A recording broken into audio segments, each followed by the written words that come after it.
चलिए, दूरी और विस्थापन परिभाषा पढ़ ली थी।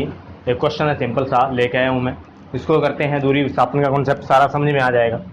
क्या कह रहा है कि एक 22 मीटर त्रिज्या वाले वृत्तीय पथ पर एक कण गति कर रहा है, तो निम्न चक्रों के लिए दूरी विस्थापन ज्ञात करना है। 1/4 चक्कर कब लगाएगा, आधा चक्कर कब लगाएगा, 3/4, एक पूर्ण चक्कर, 2 चक्कर और 3.5 चक्कर। इन चक्रों में कितनी कितनी दूरी और कितना कितना विस्थापन तय करता है, वो सारी बातें अपने यहाँ करते हैं। चलिए, कोई कण है और वो इस वृत्तीय पथ पर गति कर रहा है। ये वृत्तीय पथ है उसका, और इसकी त्रिज्या है 22 मीटर। यहां पे कण वो ऊपर की तरफ यूं गति करेगा, यहां पे आएगा तो इस तरफ जाएगा, इस तरफ, इस तरफ और इस तरफ, यूं गति करेगा वो कण। जैसे इधर गति करेगा तो आपको पता है कि 1/4 चक्कर का मतलब होता है 1/4 चक्कर कितना तय करेगा, जब वो 90 डिग्री का कोण अंतरित कर लेता है केंद्र पर। यानी 1/4 चक्कर यहां तक बनता है। ये देखो, ये 1/4 चक्कर है, 1/4 चक्कर, ये आ गया 1/4 चक्कर। अब सुनिए बात, दूरी तो होती है इस बिंदु से लेके और इस बिंदु तक पूरे पथ की लंबाई, ये क्या कहलाती है अभी, दूरी कहलाती है। ये क्या कहलाएगी, दूरी कहलाएगी।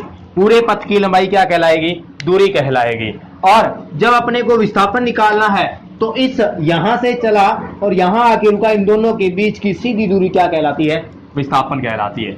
तो बताओ, त्रिज्या 22 ये है, तो ये भी कितनी हो जाएगी, 22 हो जाएगी। ठीक है, त्रिभुज के सॉरी वर्त के अंदर अनंत त्रिज्याएं होती हैं और सभी बराबर लंबाई की होती हैं, वही वर्त होता है। तो चलिए बात करते हैं। सबसे पहला 1/4 चक्कर के लिए मैं दूरी निकालता हूं। क्या निकालता हूं, दूरी। पहला सॉल्यूशन देखिए, आप मेरे को बताइए, अगर कोई वृत्त पर कण चल रहा है और एक चक्कर पूर्ण कर लेता है तो बताइए कितनी दूरी तय करता है। दूरी चलता है यानी वो परिधि पर चल रहा है और परिधि को नाप लेगा, एक चक्कर लगाएगा तो परिधि को नाप लेगा, यानी परिधि की लंबाई इस यहां से चला और एक चक्कर लगाएगा तो पूरी परिधि नाप कर वापिस आ जाएगा। और पूरी परिधि की लंबाई कितनी होती है, 2πr। लेकिन उस 2πr का पूरा नहीं तय किया, कितना, 1/4 तय किया है, यानी कि दूरी हो जाएगी कितनी, 2πr का चौथा हिस्सा। ये लो, मान रख देना 2 × 22/7 इंटू आर, त्रिज्या कितनी है भाई, 22।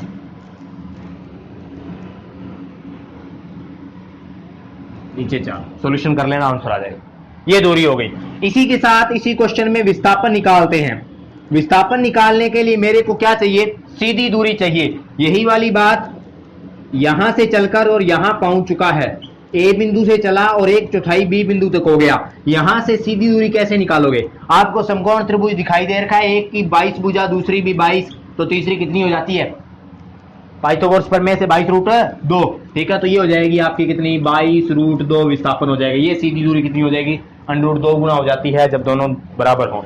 ध्यान रखना, अगर कोई दो भुजाएं बराबर हैं और वो 90 पर है तो तीसरी भुजा कितनी हो जाती है, √2 गुना किसी एक भुजा। दोनों बराबर हैं तो कोई भी एक भुजा ले ली जाती है। अगर कोई दो भुजाएं हैं और वो बराबर है और वो कितने पे हैं, 120 डिग्री पे हैं, तो ये वाली भुजा कितनी हो जाती है, √3 गुना हो जाती है। कितनी हो जाएगी, √3 गुना हो जाती है। इस बात का ध्यान रखना। चलिए, हमारे पास पहला क्वेश्चन डन हो गया। दूसरा देखिए, आधा चक्कर लगाएगा तो बताइए आधी परिधि नाप लेगा।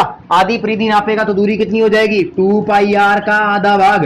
ठीक है, तो दूरी हो जाएगी ये वाली। आधा चक्कर नापेगा तब विस्थापन बोलिए, बहुत ही सिंपल विस्थापन बोलिए। यहां से यहां तक क्या थी, 22। ये आधा चक्कर यहां से यहां तक आ गया, यानी अब यहां से इस बिंदु से लेके ए बिंदु से चला बी बिंदु तक, आधी दूरी यानी आधी परिधि नाप ली, यानी 2πr का आधा, वो तो हो जाएगी दूरी। विस्थापन कैसे आएगा, प्रारंभिक बिंदु ये, अंतिम ये, इन दोनों के बीच की जो सीधी दूरी है, यही क्या है भाई, विस्थापन। बोलिए, ये 22, इधर वाली भी कितनी है, 22, 22 और 22 44, यानी विस्थापन कितना, अपने पथ से कितना विचलित हो गया, वो आ जाएगा आपका आंसर 44। तीसरा क्वेश्चन, 3/4 चक्कर। अब बताइए 2πr का कितना भाग हो गया, तीसरा भाग। 2πr का कितना भाग हो गया अभी, तीसरा भाग। 2πr का तीसरा भाग तय हो चुका है, 3/4, सॉरी रुको, यहां से यहां तक। अब उसने कितने भाग तय कर लिए भी, 3/4, यानी ए बिंदु से चला और बी बिंदु पर आ गया, इधर गति कर रहा था, तो ये सारा भाग क्या हो गया, तय हो चुका है। तो बताइए 2πr का कितना हिस्सा तय हो चुका है, 3/4। कितना भाई, 3 चौथाई, 1 चौथाई नहीं, 1 चौथाई तो ऊपर वाले में था, 3 चौथाई हिस्सा तय हो चुका है। ये तो क्या हो गई भाई, दूरी होगी। विस्थापन कैसे निकालोगे, विस्थापन निकालने के लिए आपको सीधी दूरी चाहिए जो ये वाली है, और ये आपको पता है कितनी होती है, √2 गुना होती है, तो 22 √2 विस्थापन वही आ जाएगा 22 √2। बोलिए एक पूर्ण चक्कर, चौथा क्वेश्चन, एक पूर्ण चक्कर के लिए अपने को क्या निकालना है, एक पूर्ण चक्कर के लिए अपने को क्या निकालना है भाई, एक पूर्ण चक्कर, चौथा क्वेश्चन, एक पूर्ण चक्कर के लिए दूरी निकालनी है। तो बोलो यहां से कण चला और घूम के यहां आ चुका है, तो पूरा चक्कर यानी परिधि नाप ली, तो परिधि की लंबाई कितनी 2πr, तो यही हमारा क्या हो जाएगा आंसर, मान रख लेना। विस्थापन कितना होगा, देखिए कण यहां से चला था और वापिस यहां आ चुका है, विस्थापित कितना हुआ 0। कण की प्रारंभिक और अंतिम स्थितियां क्या है, सेम है, तो विस्थापन कितना आ जाएगा भाई 0 आ जाएगा, विस्थापन कितना आएगा 0 हो जाएगा, ये विस्थापन अपना 0 हो चुका है।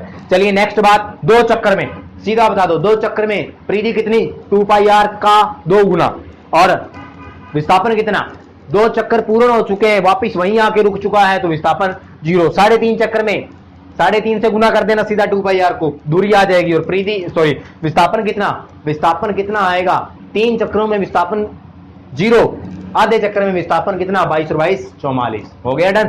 तो ये हमारा सिंपल सा क्वेश्चन था। एक क्वेश्चन और देखते हैं, ऐसा ही एक क्वेश्चन और देखते हैं, देखिए जो आप रीजनिंग में भी बहुत बार पढ़ते हो,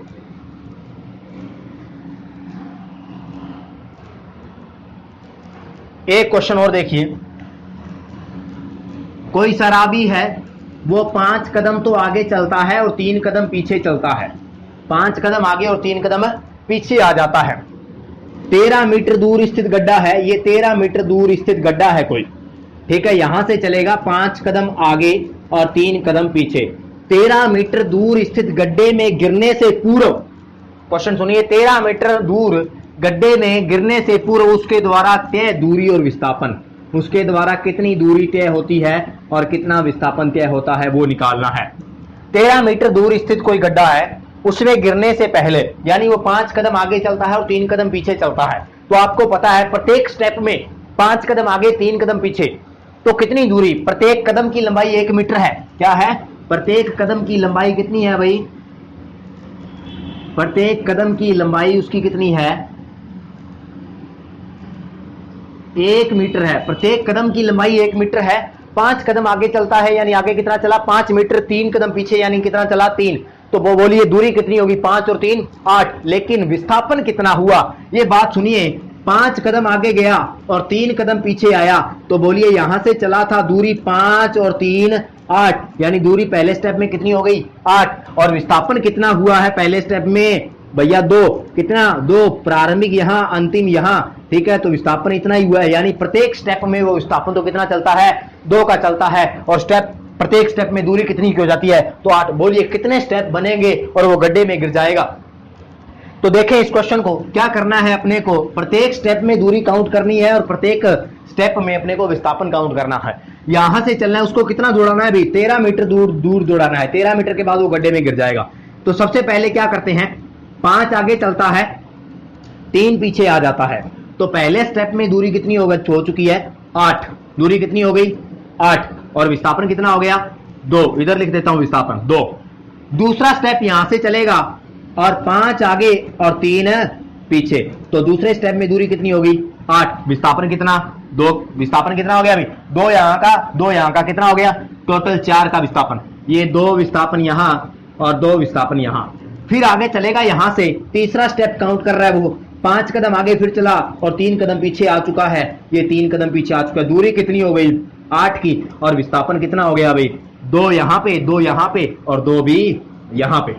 अब नेक्स्ट क्या करता है वो, 5 कदम फिर आगे चलता है, 5 कदम आगे जाएगा और 3 कदम पीछे आएगा, 5 कदम आगे चलता है 3 कदम पीछे चलता है, तो बोलिए कितना दूरी कितनी चल गया फिर 8, लेकिन विस्थापन अभी भी कितना हुआ 2, विस्थापन काउंट कीजिए 2 2 4 2 6 2 8, कितना 8।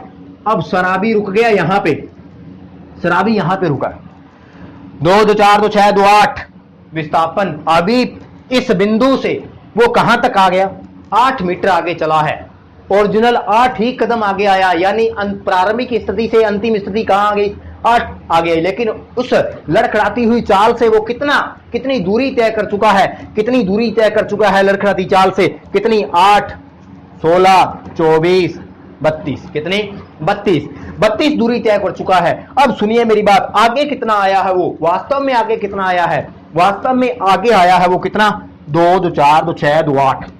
अब वो 5 कदम आगे चलेगा, बोलिए 5 कदम आगे आते ही वो वापिस आएगा 3 कदम, नहीं आएगा।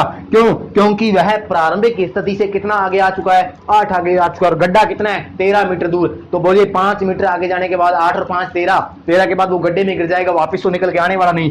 तो बोलिए 5 क्या है, अब देखिए 5 यहां क्या है, दूरी भी और विस्थापन भी, क्योंकि वापिस तो आया नहीं। ओरिजिनल दूरी और विस्थापन सरल रेखीय दूरी और विस्थापन बराबर होते हैं हमेशा, ठीक है। तो दोबारा सुन लीजिए, पहले स्टेप में 8 दूरी किया, 2 विस्थापन, दूसरे स्टेप में फिर 8, तीसरे में फिर 8, चौथे में 8, 5वें स्टेप में, सुनिए बात ध्यान से, 5वें स्टेप को जैसे ही चलना प्रारंभ करता है वो 5 मीटर आगे जाता है, तो 5 मीटर बाद गड्ढा आ जाता है और गड्ढे में गिर जाता है, और गड्ढे में गिरने के बाद वापिस तो आएगा नहीं, इसलिए वो 3 वापिस नहीं आता है। तो अब कितना हो गया, 8 और 8 16, 24, 32 और 5, ये लास्ट वाली कितनी है भाई, ओनली 5 है। ये विस्थापन में भी काउंट होगी, क्योंकि यही 5 विस्थापन है, ये विस्थापन में भी काउंट होती है और दूरी में भी काउंट हो जाएगी। तो बोलिए मेरे पास तय दूरी का जो दूरी के जो आंकड़े हैं वो कितने, 8 प्लस 8 प्लस 8 प्लस 8 प्लस 5, और मेरे पास विस्थापन के जो आंकड़े हैं वो क्या है भाई, 2, पहला विस्थापन 2, फिर 2, फिर 2, फिर 5। तो मेरे को बता दीजिए, 8 चौक 32 और 5 37 मीटर दूरी तय करेगा, और विस्थापन तो आपको पता है, उस विस्थापन तो सीधा ही पड़ा था कि गड्ढे में गिरना है, और गड्ढा कितनी दूर है शुरू से, 13 मीटर दूर है। तो गिन के देख लीजिए, 4 दूनी 8 और 5 13, ये लो, ये सिंपल सा क्वेश्चन था विस्थापन और दूरी का, जो आप कभी रीजनिंग में पढ़ते हो, मेंढक डिग्गी से निकल रहा है, 3 फुट 3 सीढ़ियां ऊपर आता है, 1 सीढ़ी नीचे जाता है, वो सारे विस्थापन और दूरी के कॉन्सेप्ट है। तो ये बिल्कुल सिंपल सा बेसिक सा अपना क्वेश्चन है, कंप्लीट हो चुका। दूरी वेग के जितने भी कॉन्सेप्ट है सारे, दूरी और विस्थापन के कॉन्सेप्ट है वो सारे क्लियर हो चुके हैं। अब हमारा जो टॉपिक चलेगा वो वेग और चाल से संबंधित चलेगा, वो अपने नेक्स्ट लेक्चर में करेंगे। धन्यवाद।